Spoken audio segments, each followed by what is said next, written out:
Guys, welcome to Nick and Nick, the Insurance Dude podcast, episode 8. Whew, can't believe I'm saying that. I am Nick Overby, joined as always by my fearless co-host, Nick Gardner, or as he's better yet known, Nick from State Farm.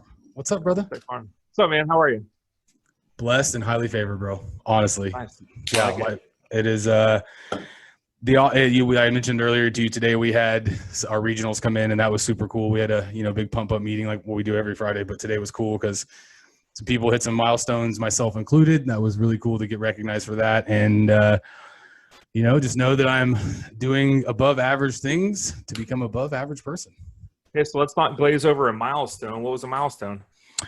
So the first 13 weeks that you're a writing agent. Ideally you'd like to hit a specific AV and issued AV. And so that number is 100,000.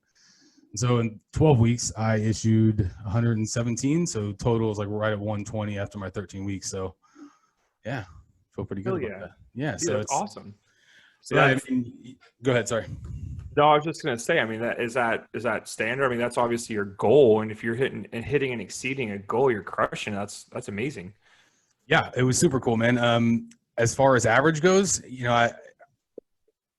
because a lot of our agents are so new, it's kind of a loaded question, yes and no. But I do know that I did what I needed to do to hit my personal goal. That was kind of the whole idea. Oh, by the way, we're live on Facebook through my personal Facebook here. So just in case anybody's wondering. Oh, nice. Yeah, I think this will be a cool idea. Something as you and I continue to evolve in this podcast and add new little things. Doing live streams, audio and video is going to be key for our success and just getting people engaged and getting people to, listen to us. Yeah, I like it. But yeah, man, I will attribute a lot of the things that you have taught me over the past, 10 weeks since we've started doing this, really, I guess 15 weeks since I started as in this agency. And, something specific you talked about this a couple of weeks ago was the follow-up game. And, how are you not only following up, but how are you creating referrals from your follow-up? Yep. And you said something about, I don't remember if it was on or off air, but you had said about asking for referrals, not just asking for the deal, and how you're going about it, and little tweaks and tactics. Like, every time I get off the phone, I have a series of things that I do now, right? One is write me a review. And the second one is always, do you know of anybody within your small circle of friends that could benefit from the service that I provided for you? And if so, send them a text, send them my way, and I'll get you a referral fee. People love free money. So that specific tactic has helped me out immensely. And I owe that to you. So I got to send you some virtual beers or something.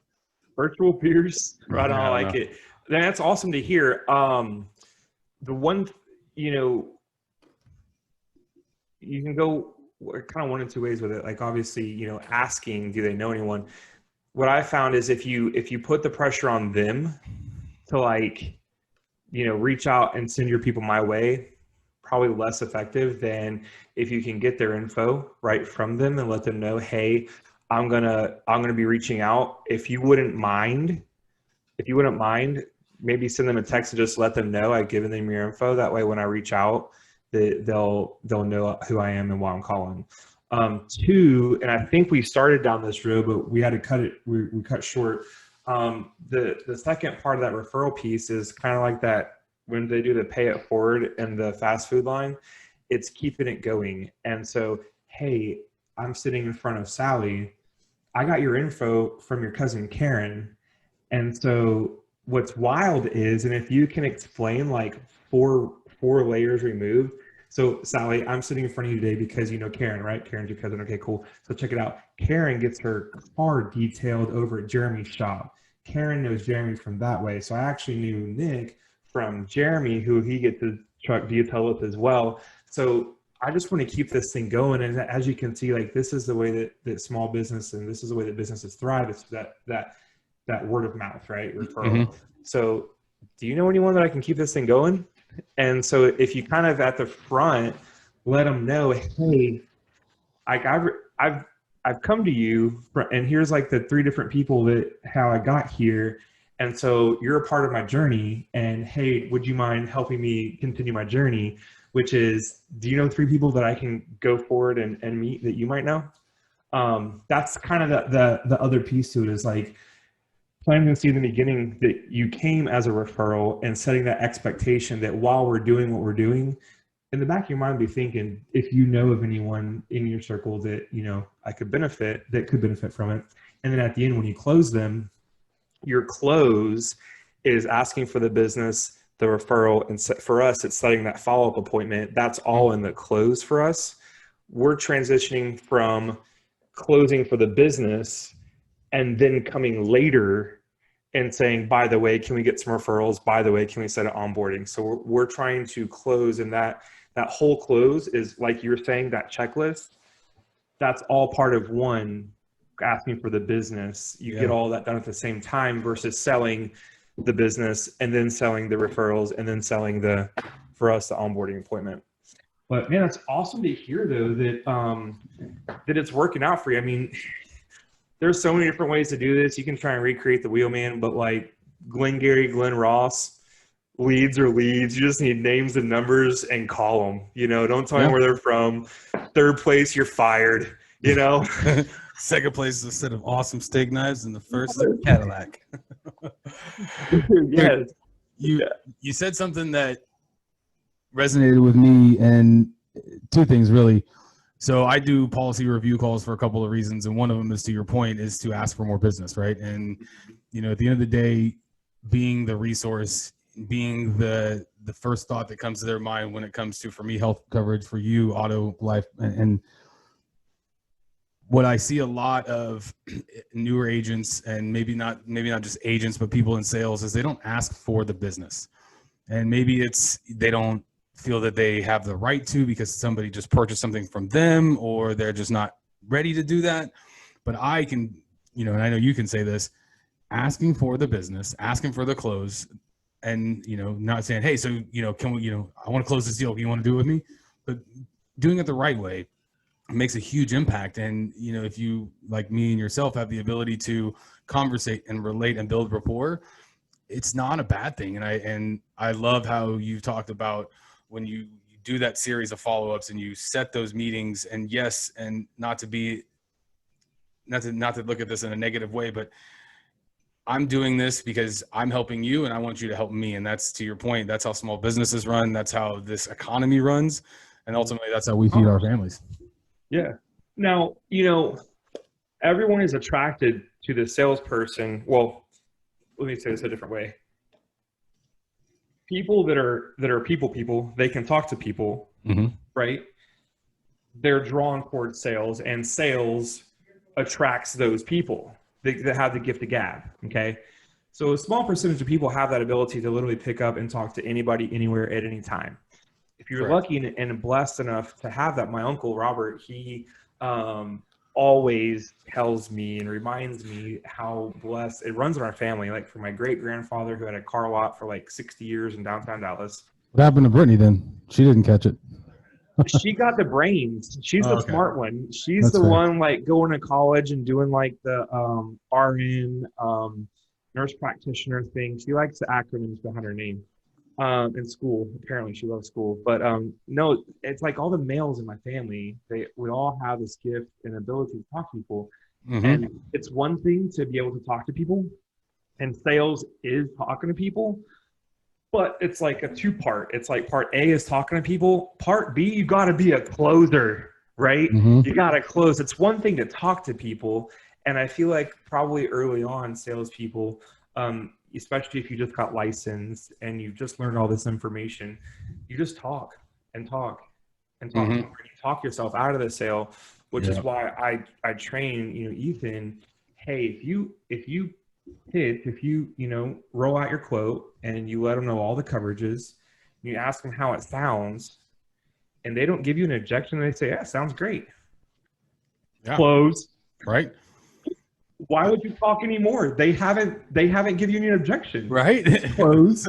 Well, I hear it all the time where it's like, I ask the question, okay, so it sounds like to me I've answered everything for you guys and y'all sound pretty comfortable. Is that fair to say? And they're like, well, yeah. Okay, so why don't we go ahead and fire up the application process, see if we can get you guys approved for this bad boy and go from there. And, I think I was downstairs talking to a girl that works here, Kaylin, and she's awesome, man. She's truly like had this transformation of getting out of her shell and just crushing it. And, you know, we were talking about delivering bad news sometimes, and you have to do that in our business. And I was like, take yourself out of it, just remove yourself. And I think oftentimes, to your point, because we're so excited as new agents or people who have the license and we know we can drive, we tend to think that they need to understand everything the way we do. And to your point, man, you end up talking yourself out of more sales. And one of the things that I've been trying to work on here, and David Stoner, he always gives me crap. He sits next to me, and his chirp on me all the time is reduce your call time, right? Reduce the call time. It doesn't need to be 35, 40 minutes. It can be 20 minutes, 25 minutes. BS. Do what? I call BS. Okay. I'd love to hear this because I agree with you. I agree with you. And if David's watching now, if he's not, either way, I'm going to tell him this later, but I believe that the best type of sale comes through conversation. And that's where not only not just from a, you know, one-time sale, I'm talking lifelong sales. Like that's what we're in this for, at least for me. And I know you are too. Mm-hmm. And I see that obviously having a 3-hour conversation with somebody might be a little excessive. However, if it leads to a $20,000 policy, then it's not that excessive. Then it wasn't that you just made $10,000 an hour or whatever. Whatever it was, yeah. So what's interesting is, you know, we're talking about this on an individual level, and now what's the next level would be like when you've got an agency. So Ethan is a hunter. So he's hired, he's a hunter, right? Yep. He has the ability to talk to people, and he's also shown that he can close. Now, sometimes when you're looking to put players on your team, for example, Kathy, she's my hybrid. So she does half the day, she'll do service and focus on like the billing and the in-book service type, you know, things that come up. Mm-hmm. And then the rest of the day she fills in with more inbound sales. So people that'll reach out to us. She's not a hunter, right? She's not a hunter. So she's not the one that's going to go and aggressively get and drum up business, right? Like we can work on asking for referrals, but more so that high drive, like Ethan, dude, he found a list, like this box that had like 200 something quote sheets filled out. They were from like 3 years ago when I very first opened. I had a girl work them, and then they just sat in a box dormant. He's been getting like 7 to 9 quotes a day from these dormant lead sheets that are from like 4 years ago. He's just calling saying, hey, Ethan from State Farm, Dahlonega, man, we quoted you in the past, and you know, got all your info here. I mean, would you mind doing this again? They're like, yeah, why not? I'll give you a quote. Yeah, sure, give me a quote. And so he's that aggressive going out and making that happen. Kathy won't do that. She has the ability to talk to people, but in a different way. But literally, dude, from day one, and she was afraid her and I are both a little nervous putting her into this role. But from day one, she's always been a closer. He is a closer.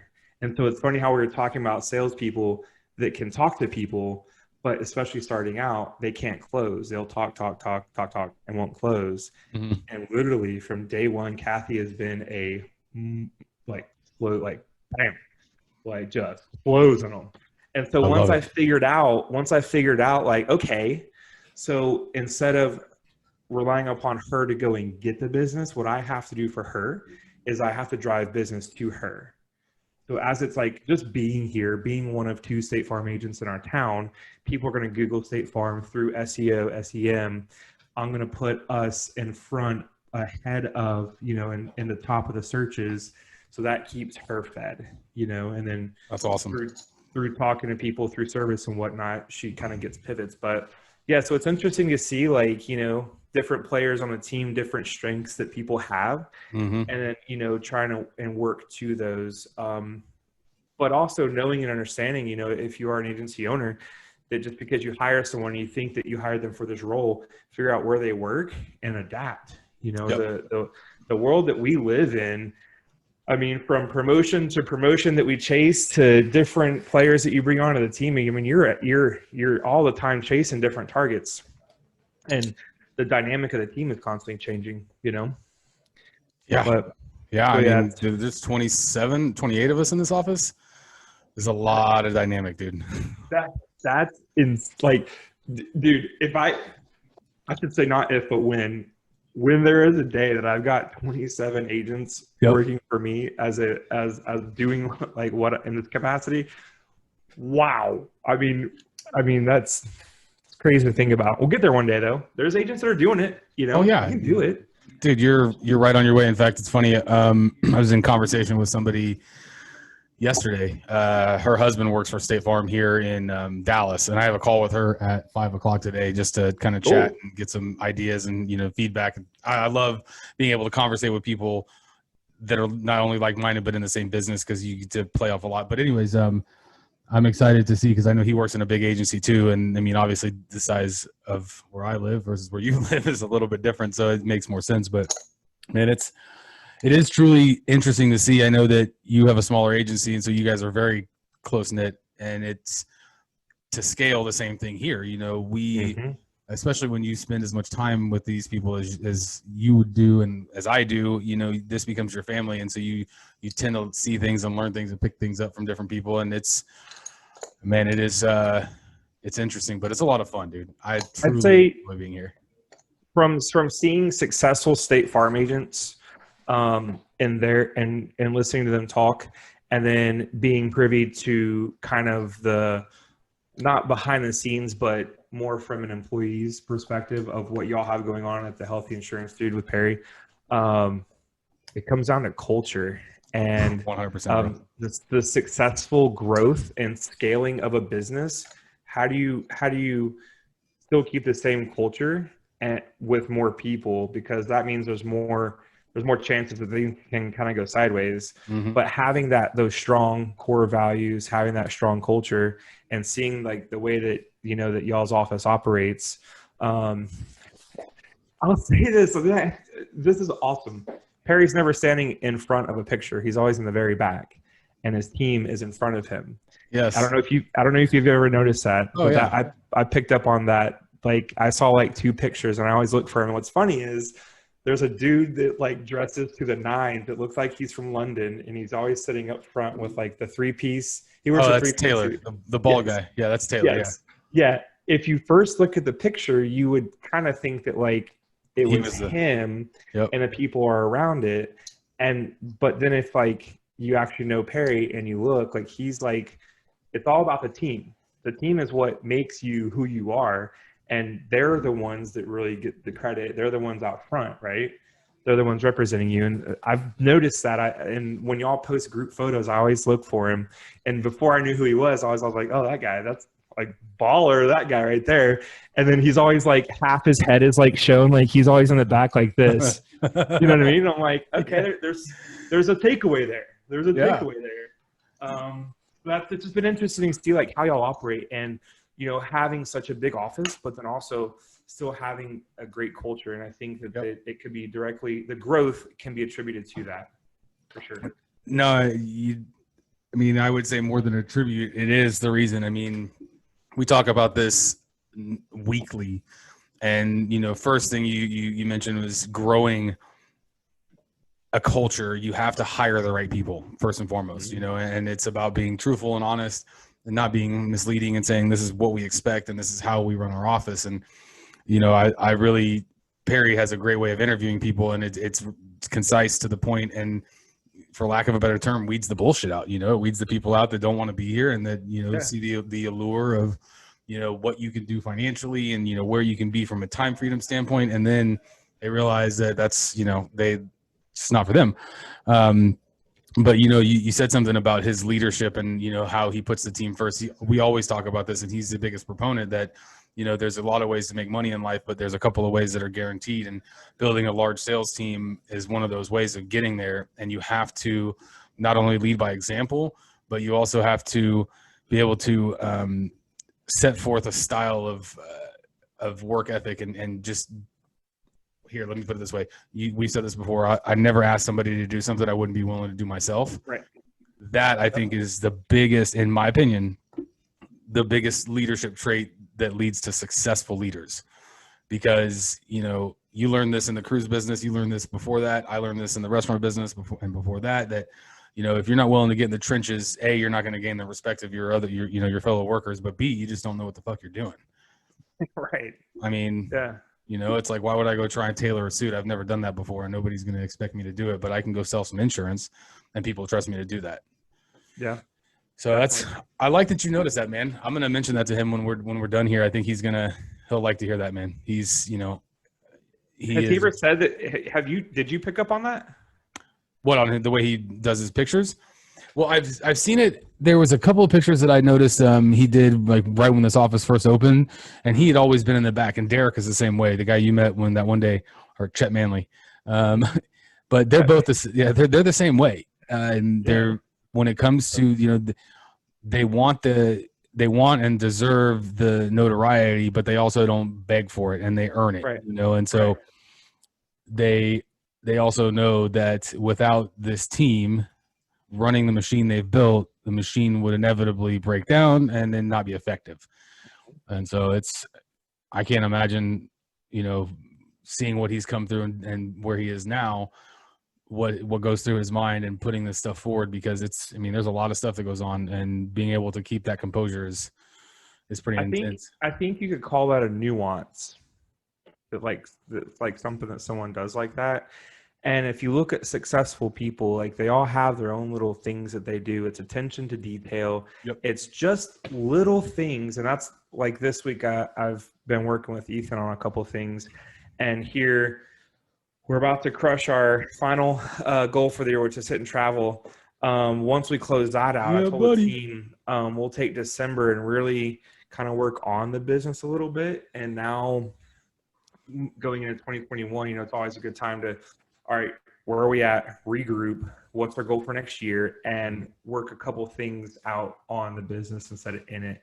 And one of those is with our drip marketing, where if we get a lead in and we don't quote them, instead of them just going to this dormant like bone pile that just dormant people sit in, we're getting their X date, which is every time their policy renews. We're plugging that in. We're plugging in their current premium, our quoted premium, and then we're starting a mail drip campaign. We're gonna thank them. We're gonna send them a postcard and thank them for letting us quote them. And then in 45 days, we're gonna be like, hey, we just quoted you. We're thinking about you, and we're about to be thinking about you again. And then 30 days before their renewal date, we hit them with a piece of mail, and then that's when we schedule a phone call, because that's when they get their renewal from their current company. So eventually, everyone that we quote gets put into this machine, and it's just on this automatic. Yeah. So no matter what, eventually we're going to keep doing that until we write their business, or they say, quit freaking calling me. And at that point, okay, whatever. Yeah. But until then, we're going to hit you every time. And so, there's so many pieces of this puzzle. Dude, you're absolutely right. but what's cool is once you can get to a point where you can really start to fine tune, and just doing little extra things like that, staying in front of people, or just the way that you're asking for referrals, and really, making sure you have a robust referral program. It'll take you to the next level. It's the difference in writing 100 and 150 apps a month, right? It's how we went from going from 50 to 100. Now, how do you go from 100 to 150? Well, without just adding people, you get better as a team. You work on it and develop it.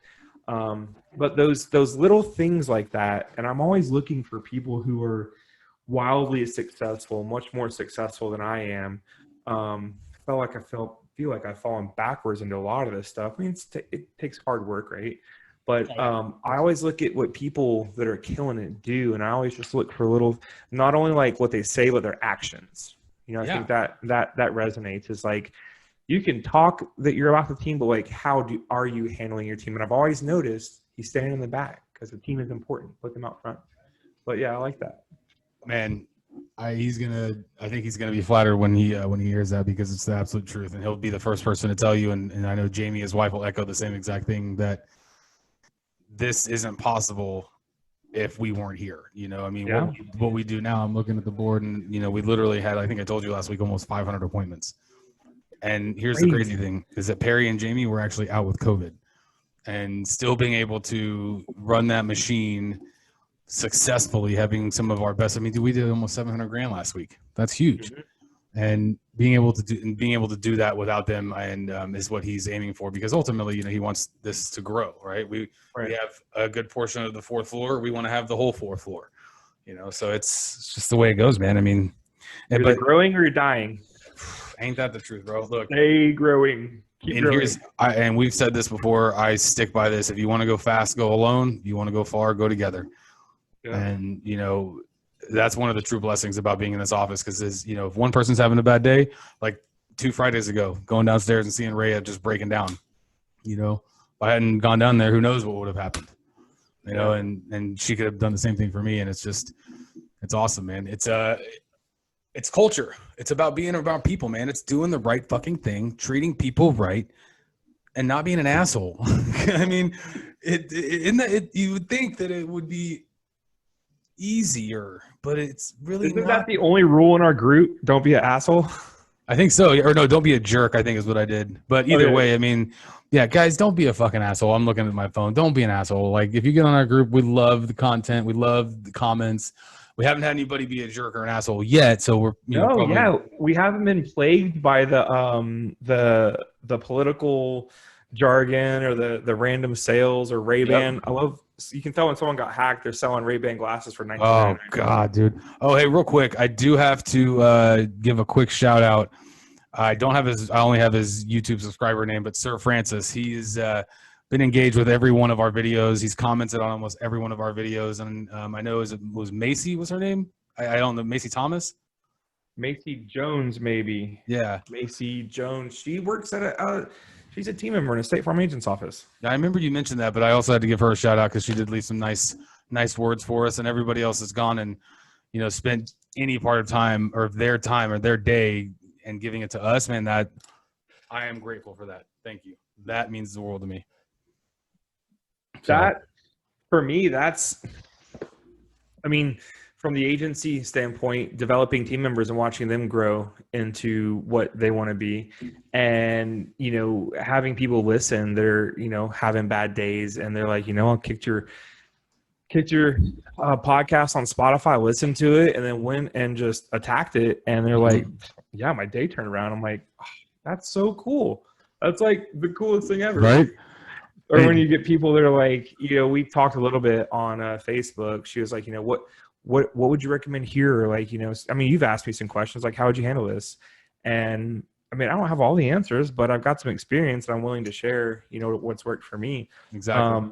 But then whenever people actually like take your advice, they're not an asshole, where they ask you for your advice but don't use it. Yeah. Or argue with you about it. Yeah. Never had that happen ever. Yeah. Yeah. But when it actually works out, it's like, man, that's really cool. I want to do that some more. I want to do that again.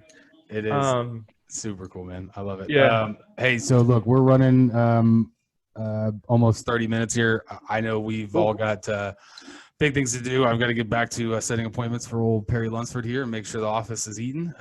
Yep. But I know you had mentioned you wanted to kind of set a precedent or set some expectations for going into 2021 and what we're going to be doing. So I'm going to let you talk about that for a minute.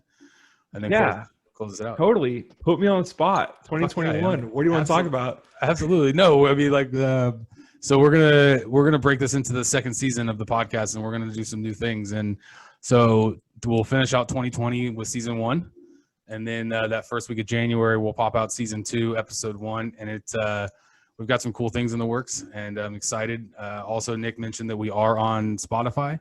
You guys get a chance, go check that out. We will be on iTunes here within the next couple of days, just waiting on that approval process because that iTunes sometimes takes a little while. But either way, it'll be on the Apple Podcast. Super excited to give you guys an opportunity to, while you're driving in your car, working out, whatever you may be doing at the time, to be able to tune in and not just have the video interaction, because we know that not everybody has 35 minutes to sit down and watch a YouTube video. So, well, I was going to say as well, hoping to get it locked in by Thanksgiving so that if y'all happen to be sitting around Thanksgiving and not a lot going on right before the Cowboys start, you could fire up Nick and Nick on iTunes. That's right, brother. I love it, man. Does anyone turn us on at Thanksgiving? Come on now. I mean, you never know. We could be popping in Indonesia again, for all we know. They don't celebrate Thanksgiving, so they could be jamming out Nick and Nick all day long. Yeah. Right on. Well, hey, Get back to work. 2/3 of the month is down.